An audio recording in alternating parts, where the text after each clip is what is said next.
சொகுசு கார் மோதி ஒரே குடும்பத்துல இத்தனை பேர் பலியா? ஹாஸ்பிட்டலையே உலுக்கிய உறவினர்களின் கண்ணீர். வறுமையில வாடுற குடும்பம், இத்தனை பொம்பளை பிள்ளைங்க இருக்காங்க, ஏதாவது பண்ணுங்கன்னு அரசிடம் வைக்கப்பட்ட முக்கிய கோரிக்கை.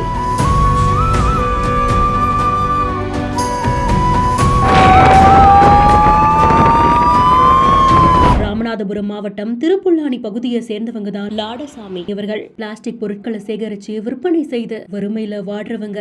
சம்பவம் நடந்த நாள் அன்னைக்கு மகள் பஞ்சவர்ணம் மற்றும் மருமகன் புல்லானி ஆகியோரோட ஏர்வாடிக்கு சென்று விட்டு மீண்டும் திருப்புல்லானி நோக்கி வந்துட்டு இருந்தாங்களா. ஏர்வாடி கிட்ட வந்துட்டு இருக்கும் பொழுது திடீர்னு கர்நாடகால இருந்து ராமேஸ்வரம் நோக்கி போயிட்டு இருந்த சொகுசு கார் இவங்களுடைய இருசக்கர வாகனங்களின் மீது மோதி விபத்தை ஏற்படுத்தியதா சொல்றாங்க. விபத்துனால 3 பேரும் சம்பவ இடத்திலேயே உயிரிழந்ததாகவும் கூறப்படுது. உடலை பார்த்து உறவினர்கள் கதறி அழ, வறுமையில வாடுற குடும்பத்துக்கு ஏதாவது ஒரு உதவி கிடைக்கணும் அப்படின்ற மாதிரியா உறவினர்களும் கோரிக்கை வைத்திருக்காங்க. உறவினர்களுடைய அழுகுரல் அந்த மருத்துவமனையே சோகத்துல ஆழ்த்திருக்கு.